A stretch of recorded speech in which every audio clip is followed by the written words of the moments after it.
Life doesn't happen to you, it happens for you. Sometimes I think that's the only thing that's important, really, It's just letting each other know we're here. Reminding each other that we're part of a larger self. You are the vanguard of knowledge and consciousness. A new wave in a vast ocean of possibilities.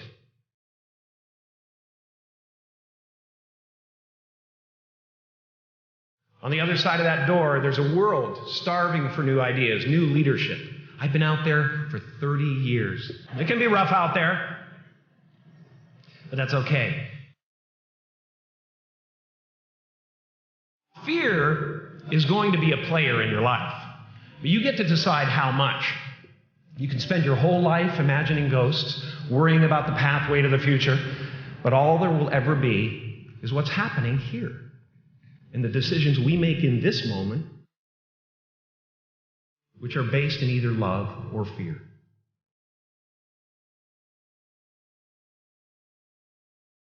So many of us choose our path out of fear disguised as practicality.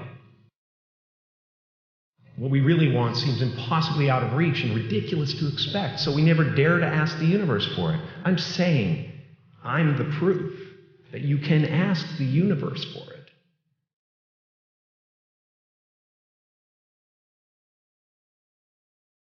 You can fail at what you don't want, so you might as well take a chance on doing what you love. I watched the effect of my father's love and humor and how it altered the world around me. And I thought, that's something to do. That's something worth my time.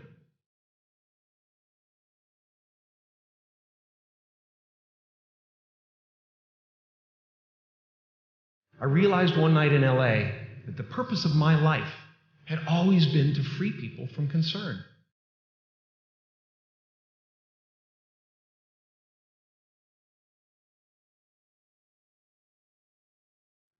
How will you serve the world? What do they need that your talent can provide? That's all you have to figure out. The effect you have on others is the most valuable currency there is. Don't let anything stand in the way of the light that shines through this form. Risk being seen in all of your glory. I've often said that I wished people could realize all their dreams and wealth and fame, and so that they could see that it's not where you're going to find your sense of completion. My soul is not contained within the limits of my body. My body is contained within the limitlessness of my soul. One unified field of nothing, dancing for no particular reason, except maybe to comfort and entertain itself.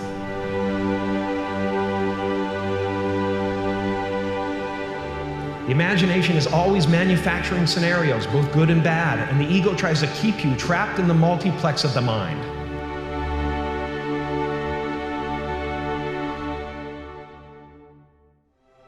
Our eyes are not viewers, they are also projectors that are running a second story over the picture that we see in front of us all the time. Fear is writing that script, and the working title is, I'll Never Be Enough.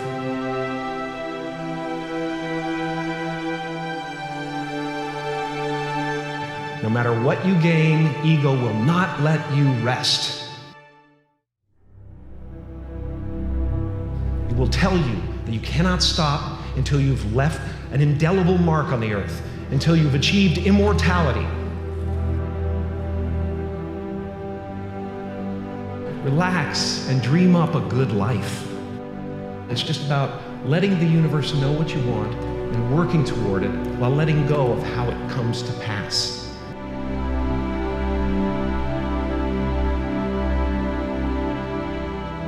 Your job is not to figure out how it's going to happen for you, but to open the door in your head.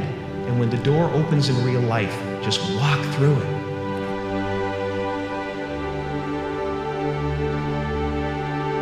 And don't worry if you miss your cue, because there's always doors opening. They keep opening. Take a chance on faith. Not religion, but faith. Not hope, but faith. I don't believe in hope. Hope is a beggar. Hope walks through the fire and faith leaps over it. You are ready and able to do beautiful things in this world. It's our intention. Our intention is everything. Nothing happens on this planet without it. Not one single thing has ever been accomplished without intention. I was a little kid, and I would sit there, and I would try to figure out what it meant, what it was all about. Why are we here? What is this? And one day, I read something from Buddha that said that all spirituality is about relieving suffering.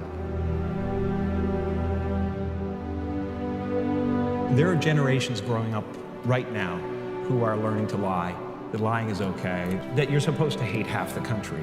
You've got to get back to a place where we realize that a vote is not who you are. What we're doing, why we're building these abstract scaffoldings of who we are. You know, I'm a Canadian American, and I'm this, and I'm that, and I'm a Catholic, and I'm that, and it's all abstract stuff. And when you drill down, there's no you left. I really cherish that, and we are all one thing.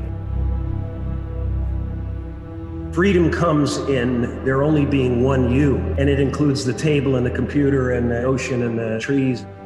You try to breathe without them, you know, you can't. I was in my studio painting in New York one time.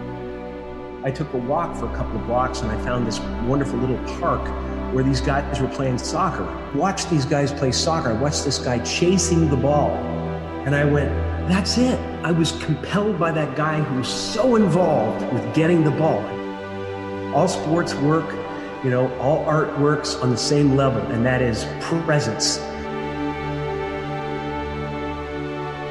Meisner, one of the tenets of his technique is that if you are actually interested in what you're doing, you'll be interesting to watch. And that's why we watch babies, because they discover things for the first time.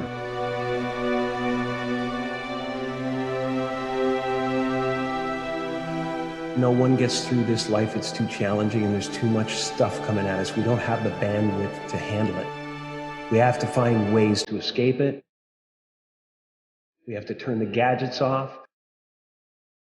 We have to find moments in nature. Meditation is helpful, really helpful.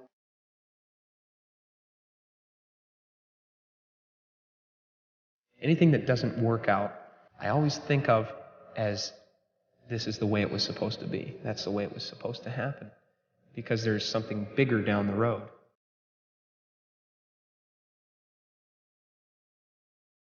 I'm finding that people are, for the most part, accepting of another kind of way of looking at things or letting go of character. I do believe in manifestation, power of that kind of stuff, but I don't believe that any of it matters. You know, this mattering is, to me, a human construct, born out of a need. The same need as you have to have, you know, deities and things like that. And I believe in an energy of God. Everything is divine.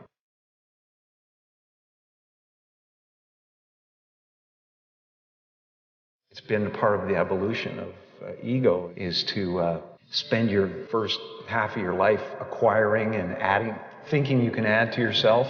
And it looks great when you got a cool car and you got good, nice clothes. And you've done something that people admire. But it can never fulfill you. You can never be happy. You know what I mean? It's not where happiness comes from.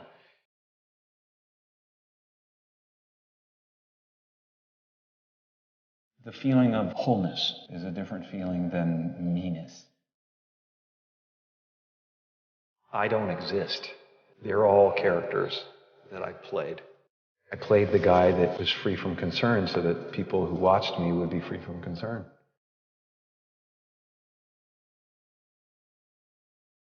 I'm not trying to tell the people how to live their lives. I'm just having fun, trying to transmit that to the audience and trying to get people to feel that.